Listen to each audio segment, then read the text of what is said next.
마른 땅으로 건너간 이스라엘, 이러한 제목으로 말씀을 드리겠습니다.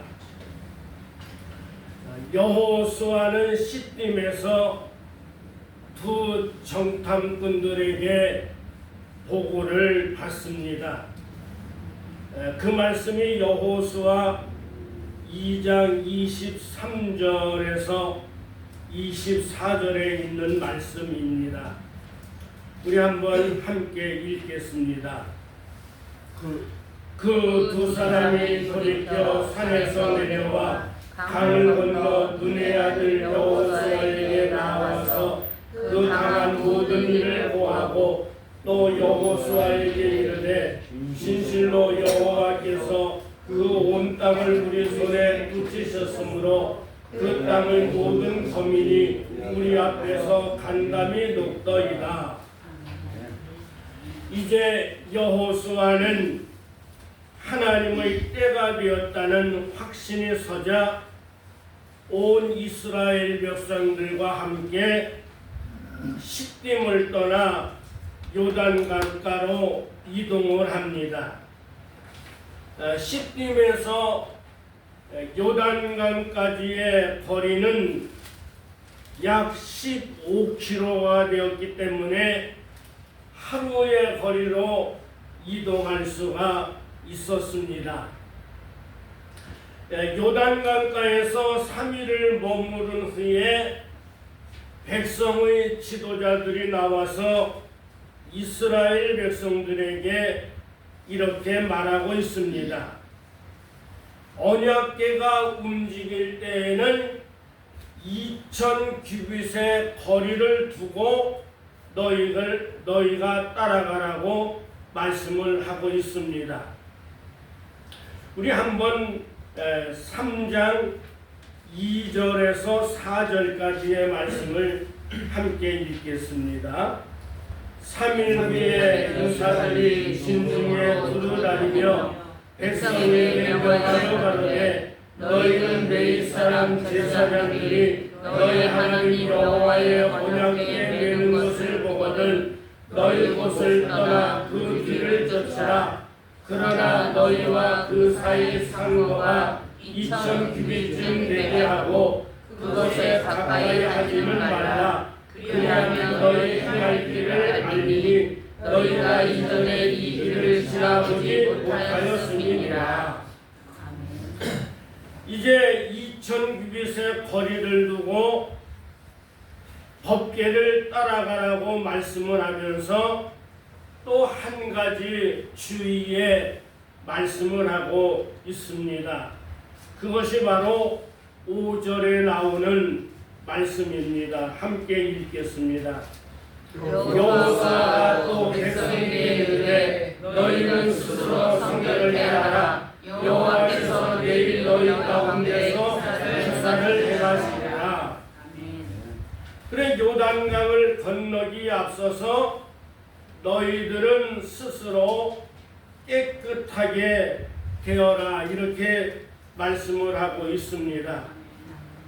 그리고 이제 오늘 우리가 읽었던 본문으로 넘어와 보게 되면 이 시대에 어떤 때가 되었는지에 대해서 비교적 자세하게 설명을 하고 있습니다.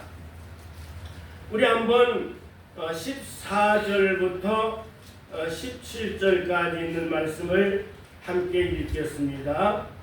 백성이 요단을 건너려고 자기들의 장막을 떠날 때에 제사장들은 언약궤를 메고 백성 앞에서 행하니라. 요단이 몸에 거두는 시기에는 항상 언덕에 넘치더라. 궤를 맨 자들이 요단에 이르며 궤를 맨 제사장들의 발이 물에 잠기자 곧 뒤에서부터 흘러내리던 물이 그쳐서 심히 멀리 사르단에 가까운 아다뭇 근방에 이르러 쌓이고 아라바야가 여기로 향하여 흘러가는 물을 온전히 터져지매 백성이 여리고 앞으로 바로 건널세 여호와의 언약궤를 맨 제사장들은 요단 가운데 마른 땅에 굳게 섰고 온 이스라엘 백성은 마른 땅으로 향하여 요단을 건너니라. 아멘. 그럼 요단을 건널 때의 그 시기에 대해서 말씀하기를 이때는 모맥을 추수하는 때라고 말하고 있습니다. 여기 모맥이라는 말은 밀 모자에다가 보리 맥자를 씁니다. 그래서 밀과 보리의 추수이기 때문에 밀이 먼저 추수를 하고 그 다음에 보름이나 한 달 후에 보리를 추수합니다. 제가 정확하게 맞았는지 틀렸는지는 모르겠지만 제가 대강은 그렇게 알고 있습니다. 이제 봄 추수 때가 되면 요단 강물은 깊이가 3m 내지 4m에 이렇게 물의 수위가 올라가면서 이 넓이가 한 30m 간격으로 해서 이 물이 흘러내립니다. 우리가 요단강 하게 되면 너무 많이 들었기 때문에 한강을 생각하고 그 다음에 여기 안양천을 생각하는 사람이 많아요. 그러나 안양천 정도는 안 되고 저 위에 있는 목감천 정도는 되는 그런 강입니다. 강이 아니라 사실은 개천에 불과하지요. 그런데 이 모맥을 거두는 시기에는 이 물이 급하게 이 계곡을 내려가기 때문에 다리가 없다고 하면 배를 가지고 있어도 건너갈 수가 없는 그러한 때입니다. 우리가 이스라엘 지도를 보게 되면 저 레바논 그 2800m가 되는 헐몬산에서 만년설이 녹기를 시작을 합니다. 그럼 만년설이 녹으면서 물이 많아지고 또 이때에는 비가 오는 시기이기 때문에 비와 더불어서 물이 많아지기 때문에 갈릴리 호수가 물이 엄청나게 불어납니다. 그런 갈릴리에 담겨있던 이 어마어마한 물이 급하게 요단강을 향해서 내려오고 그 요단강을 지구상에서 가장 낮은 저 지중해 해면보다 300m가 낮은 사해로 흘러가는 것입니다. 이 추수기가 되게 되면 이 추수기가 끝나고 나면 요단강물은 이제 그 물이 말라서 아이들도 건너갈 수 있는 개천으로 변하는 것입니다. 이스라엘 백성들은 흐르던 이 강물이 멈춰지고 또 이 강이 말라서 마른 땅으로 요단강을 건너갔습니다. 그런데 이 요단강이라고 하는 것은 이스라엘 백성들 앞에만 있는 것이 아니라 사실은 내 앞에도 요단강과 같은 어려운 문제가 다 있습니다. 이거는 우리 개인뿐만 아니라 국가적으로도 이 무시무시한 요단강이 다 있습니다. 내 힘과 내 노력으로 할 수 없는 문제들이 내 앞에 많이 쌓여 있는데 이런 요단강을 갈라주시고 마른 땅으로 건너가게 해주시는 하나님은 하나님이 내 생애에 개입하신다고 하면 내게도 놀라운 기적이 있다는 것을 우리에게 보여주는 말씀입니다. 그럼 우리는 요단강을 건너가는 하나님의 자녀들에게 하나님이 먼저 언약궤를 따라가라고 말씀을 하고 있습니다. 오늘 3장에 보게 되면 이 언약궤라는 말씀이 자주 나옵니다. 제사장들이 언약궤를 메고 그 흐르는 요단강으로 들어서자 물길이 멈추고 사해로 흘러가는 물은 끊겼습니다. 40년 전에는 하나님은 홍해를 밤새도록 동풍을 불게 하고, 그래서 이제 이 양쪽으로 벽이 쌓이게 되고 또 마른 땅으로 이스라엘 백성들을 건너가게 하셨습니다. 이제는 40년이 지난 후에는 하나님은 제사장들이 이 요단강으로 들어서자 물길이 멈춰집니다. 그리고 물길이 멈춰지고 이 물이 점점 쌓이더니 저 북쪽 40km 되는 사르단 지방까지 쌓였습니다. 이때는 물의 벽이 생긴 것이 아니라 하나님이 댐을 만들었습니다. 사람의 눈으로는 보이지 않지만 하나님이 댐을 만드셔서 이 물길을 멈춘 것입니다. 하나님은 동풍을 불게 하셔서 바다를 가르시기도 하시고, 하나님은 이 법궤를 통하여 하나님의 손길이 임하자 눈에 보이지 않는 댐도 만들었습니다. 여러분, 댐의 원조는 하나님이십니다. 댐의 원조가 하나님인데 왜 댐 자꾸만 만드느냐? 그거 반대하면 안 돼요. 제가 지난 가을에 제천 여행을 다녀왔는데 거기에는 그 댐이 삼국시대부터 있었대요. 그래 얼마나 오래됐어요? 1500년, 1700년 된 댐이 있더라고요. 그래 그 댐의 원조가 벌써 하나님이 요단강에 댐을 만드셨잖아요. 근데 사실은 이 사람의 노력으로 이 댐이 만들어지고 이스라엘 백성들이 이 요단강을 건너가는 것이 아니라 이 요단강을 가른 것은 언약궤입니다. 언약궤가 그때 그 요단강으로 이제 들어서자 하나님은 그 물길을 멈춘 것입니다. 이 언약궤라고 하는 말씀이 되고, 그 다음에 또 성경에는 같은 언약궤를 법궤라고도 말하고, 그 다음에 증거궤라고도 말합니다.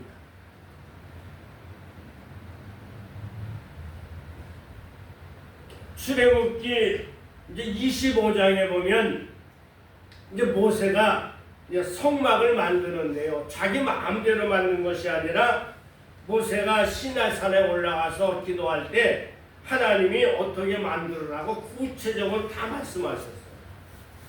모세가 머리가 좋다고 다 알 수는 없잖아요. 그래서 하나님이 그 지시하신 것을 다 받아 써가지고 이제 그 성막을 만들기를 시작을 하는데, 가장 먼저 그 성막을 만드는 것 중에 하나가 법궤입니다. 증거궤를 만드셨어요. 그 증거궤라고 하는 것은 그 이제 그 아카시아 나무에다가 그 밖에는 금을 입히고, 그 다음에 그 이제 궤를 들 수 있도록 그런 궤를 만들고, 그 다음에 그 증거궤 안에는 하나님이 직접 새긴 10계명의 2 돌판을 넣었어요. 그리고 이제 그 증거궤 위에는 천사 모양으로 이렇게 만들어 가지고 천사들이 이 법궤를 내려다보는데, 거기를 성경에는 말하기를 속죄소라고 말을 해요. 그래 하나님이 이것을 만드시고 난 다음에 이제 그 출애굽기 25장 21절에서 22절에 이렇게 말씀합니다. 우리 한번 찾아보시죠. 네, 출애굽기 25장 21절 22절 121페이지가 되겠습니다. 구약성경 121페이지 우리 한번 25장 21절, 22절 두 절을 한번 읽겠습니다. 속죄 손을 궤 위에 얹고 내가 내게 줄 증거판을 궤 속에 넣어라. 거기서 내가 너와 만나고 속죄 손이 곧 증거 위에 있는 두 그룹 사이에서 내가 이스라엘 자손을 위하여 내게 명할 모든 일을 내게 이르리라. 그래 하나님이 이 법궤를 만들고 난 다음에 이제 뭐라고 말씀을 하느냐면 이 법궤를 통하여 너희와 만나고 그 다음에 하나님이 법궤를 통하여 너희에게 말씀을 하겠다. 하나님은 만나주시고 우리에게 말씀하시는 것이 바로 법궤입니다. 우리는 뭐 구체적으로 어떻게 우리가 그 법궤에서 하나님이 어떻게 만나주시고 또 하나님 구체적으로 어떻게 우리에게 말씀하셨는지 우리는 그건 다 알 수는 없어요. 그러나 이 법궤라고 하는 것은 하나님을 만나는 하나님의 그 도구요. 그 다음에 하나님이 이 법궤를 통해서 말씀하시는 하나의 궤가 되는 것입니다. 근데 이 법궤를 이제 움직일 때에는 뭐라고 오늘 말씀을 하고 있느냐면요. 이제 여호수아서 3장 4절에 보게 되면 2,000 규빗을 떨어뜨려라. 2,000 규빗에서 이 법궤와 그 이스라엘 백성들이 있는 거리를 2,000 규빗이라고 말을 했어요. 그럼 2,000 규빗이라고 하는 것은 이 규빗이라고 하는 것은 45cm도 되고 50cm도 됩니다. 그러니까 뭐 대강 말하면 한 1,000m의 거리를 두고 법궤를 따라가라는 거예요. 그런데 이제 이걸 우리가 이해가 돼요. 왜냐하면 200만 명의 사람이 이 법궤가 너무 가까이 와 있으면 볼 수가 없고 그 다음에 이게 또 너무 멀리 떨어져 있으면 200만 명의 사람이 볼 수가 없기 때문에 200만 명의 사람들이 다 볼 수 있는 거리가 한 1,000m예요. 그래서 이제 이 법궤가 움직이는 대로 요단강 그 근처에서 이스라엘 백성들이 움직입니다. 그리고 이 법궤를 따라서 이제 법궤가 들어가자 요단강 물이 갈라지자 이스라엘 백성들은 마른 땅으로 요단강을 건너갔습니다. 그럼 과거에는 오늘 요단강가에 서 있는 이스라엘 백성들에게 이 십계명이 들어있는 이 법궤가 그들을 인도했다고 하면 오늘은 이 시대에는 성경 말씀이 하나님의 법궤입니다. 여러분 이 성경 말씀을 통하여 하나님은 우리에게 말씀하시고 하나님은 이 성경 말씀을 통하여 우리를 만나주시는 거예요. 그래서 우리의 신앙의 모든 기초는 어디에 두느냐? 성경 위에 두어야 하는 것입니다. 그러니까 성경을 벗어난 신앙은 그거는 신앙이 아니에요. 그래서 여호수아서 1장 7절 8절에 보게 되면 이 말씀을 내 입에 두고 내 마음에 새기고 이 말씀을 쫓아서 살라고 말씀을 하고 있습니다. 그러나 오늘 우리 시대에 가장 큰 문제 중에 하나가 이 동성애입니다. 이 동성애라는 것이 발의가 되게 되면 남자와 여자를 이게 구별할 수가 없어요. 그래 여러분 가정에 이제 아들이 와가지고 결혼 상대를 결혼하겠다고 해서 데려왔는데 보니까 여자가 아니고 남자예요. 나는 절대로 여자 며느리를 받아들일 수 없다. 그러면 차별죄. 그러면 고소하게 되면 엄청나게 벌금을 맞든지 감옥을 가. 그리고 또 이제 여자들 둘이 결혼을 하겠다고 목사님을 찾아왔어요. 우리가 며칠 날 결혼을 하는데 목사님 주례를 서주십시오.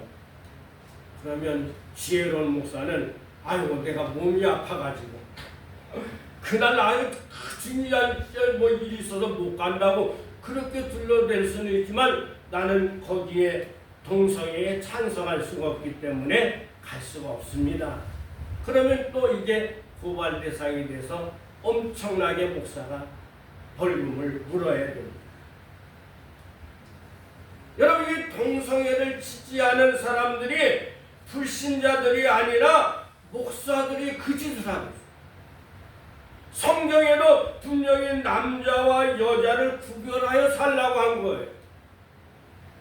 구별되게 살아야 되는데 구별 없이 살겠다는 거예요. 그래서 옷도 구별해서 입으라고 하잖아요. 남자가 입는 옷 여자가 입지 말고 여자가 입는 옷 남자가 입지 말고 옷도 구별하라는 거예요. 그래서 사람들은 자꾸만 구별하여 살으라고 하는데 왜 자꾸만 구별을 안 하는지 몰라요. 여러분, 이 세상은 구별하여 살아야 이게 정상이에요. 그 다음에 차별금지법이라는 게 있어요. 모든 종교는 똑같다. 다 동등해야 된다.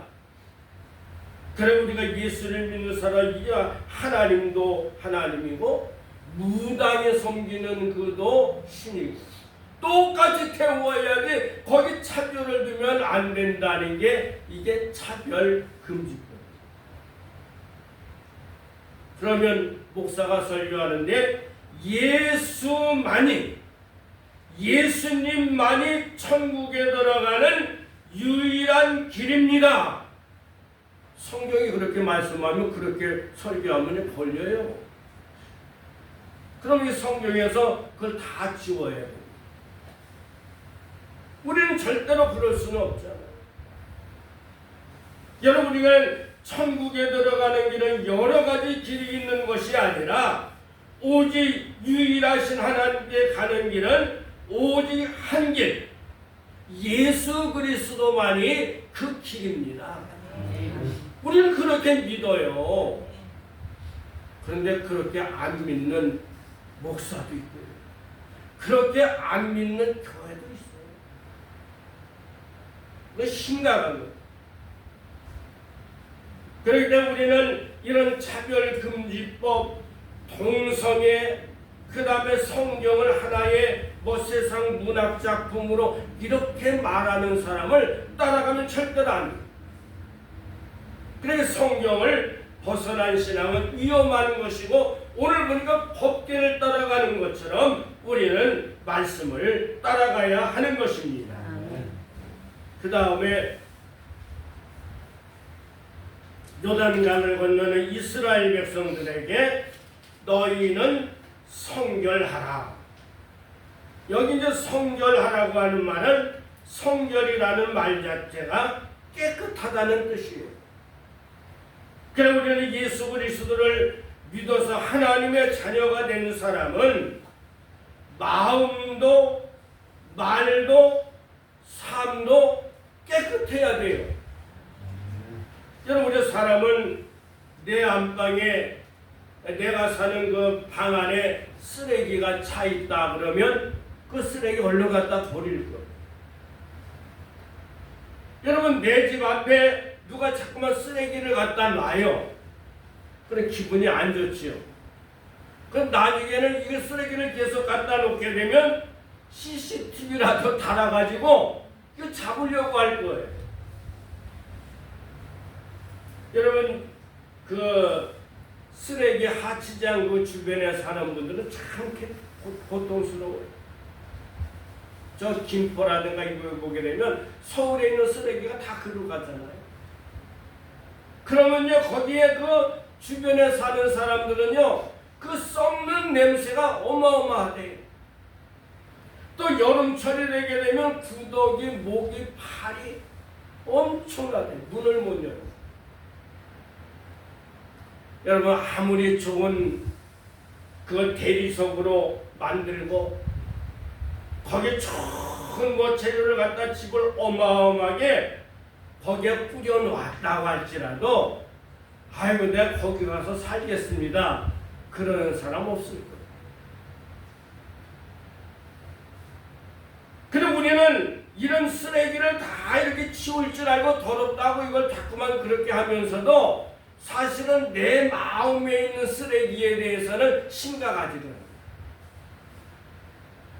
내 생활의 그 쓰레기는 별로 중요하다 생각지를 않아요. 그래서 우리는 예수 믿는 사람은 죄라고 하는 것을 심각하게 생각해요. 죄라고 하는 것은 자꾸만 내가 죽이려고 해야지 죄를 즐기는 것은 이거 위험한 거예요. 신앙생활하면서 죄를 즐긴다? 그건 가짜일 수가 있어요. 죄를 심각하게 생각하시는 거예요. 하나님 적당하게 넘어가겠지 않아요. 그래서 성경에 보게 되면 마음이 청결한 자는 복이 있나니 저희가 하나님을 볼 것이며, 반대로 말하면 마음이 더러운 자는 복이 없나니 저희가 하나님을 볼 수 없을 것이며. 여러분 이 마음의 쓰레기가 이거 심각합니다. 디모데에게 보내는 성경 말씀에는 큰 집에는 은과 금그릇이 있을 뿐 아니요 나무와 질그릇도 있나니 그렇게 깨끗한 그릇을 사람이 사용하듯이 하나님도 깨끗한 그릇을 좋아한다고 말씀하고 있어요. 우리 이 마음은 하나의 그릇이에요. 금으로 만든 그릇 내 집에 있어요? 물론 내 집에 있다는 게 아니고 예를 들었다는 거예요. 금그릇이 있으면 좋지요. 그래야 아무리 금으로 만들고 은으로 만든 그릇이 있어도 거기에 파리가 들어있고 구더기가 들어있고 머리카락이 막 들어있으면 거기에다 밥을 이렇게 담아가지고 먹는 사람이 없을 거예요. 여러분 우리는 밥을 먹을 때에도 하나님이 그런 것을 볼 때에 우리의 마음의 그릇에 이 더러움을 자꾸만 청소해야 돼요. 내 속에 있는 이 더러운 것을 자꾸만 청소를 해야 내가 깨끗해질 때에 하나님의 성령도 역사하고 하나님이 그 사람을 귀한 사람으로 보게 되는 것입니다. 사람이 귀하게 보는 건 잠깐이고 하나님이 귀하게 보여야 오래 가는 것입니다. 그래서 우리 예수 믿는 사람들은 스포츠 좋아하는 것도 그것도 구별해서 봐야 돼요. 저는 그 과거에 권투를 참 좋아했어요. 권투를 좋아하는데 일본 선수하고 한국 사람하고 붙었다면요, 그 응원하면서 저놈 죽여라, 저놈 죽여라, 저놈 죽여라. 그래 지금은 권투를 안 본다. 옛날에는 봤다는 거야. 근데 어떻게 해요? 뭐 저 왼수놈 죽여라. 이렇게 보면 그래서 상대편이 죽게 되면 뭐 좋다고 박수를 치고 막 그러잖아요. 그래 예수 믿는 사람은 그런 스포츠 좋아하면 안 돼요. 그 다음에 또 저 한 가지 다른 것 중에 하나가 투구 경기, 투구. 우리나라 투구 경기 많이 하잖아요. 소를 막 싸움을 붙여놓고 막 돈을 벌어요. 소가 무슨 죄가 있어요? 걔네가 나 죽으면 다 가져가면서 소를 쏘고 막 돈을 거기서 또 따겠다고 막 소를 그 싸움터로 보내가지고 그렇게 하는 걸 즐기는 사람이 막, 이것도 예수 믿는 사람에게는 합당치 않아요. 과거의 로마 시대나 그 중국 그 고대에 보게 되면 이 기수들을 이제 이렇게 경기장에 놓고 칼을 들고 싸우라는, 상대방이 죽을 때까지 싸워. 그 두 사람 중에 한 사람은 죽는. 그걸 막 접하고 사람들이 박수를 치고 잘한다고 했는데 여러분 기독교 로마의 기독교가 없어졌습니다. 이거는 도저히 우리가 우리 기독교 신앙이 볼 때 이거는 안 된다 해서 없애버렸어요. 그러면서 우리 하나님은 이 요단강을 가르시면서 오늘 이 3장에 보게 되면 하나님을 여러 가지로 말씀을 하고 있습니다. 하나님은 어떤 분이신가를 우리에게 말씀을 하고 있는데요. 이제 5절과 13절에 보게 되면 하나님은 기사를 행하시는 분이다. 오늘 13절에 보면 기적을 행하셨다. 하나님은 요단강을 마르게도 하시고 홍해를 가르게도 하시고 자연의 질서를 필요에 따라 움직이기도 하시는 기적의 하나님이에요. 그 다음에 또 하나님은 어떤 하나님이냐? 7절 말씀 보게 되면 우리와 함께 하시는 하나님, 모세와 함께 하신 하나님, 여호수아와 함께 하신 하나님, 다윗과 함께 하신 그 하나님은 저와 여러분과 함께 하시는 하나님이신 줄로 믿습니다. 여러분 하나님이 함께 하시면 두려움이 물러가는 것입니다. 여러분 우리가 어린 시절에 농촌에서 많이 살아왔는데요. 전기가 없던 시절에 농촌의 밤은 무섭습니다. 캄캄해요. 앞이 안 보일 정도로 어두워요. 그러면 어린 아이들은 밖에 못 나가요. 그리고 농촌 마을에는 귀신들이 왜 이렇게 많은지 몰라요.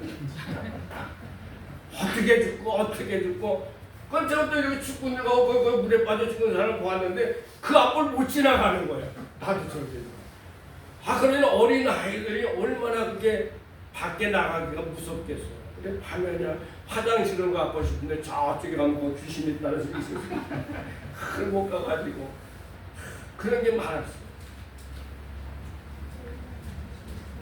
그런데도 그렇게 캄캄한 밤이라도 내 엄마 내 아빠가 옆에 있으면 든든해요. 무섭지 않아요. 그러면 우리 하나님이 나와 함께 하시는데 나를 두렵게 하는 게 세상에 얼마나 많아.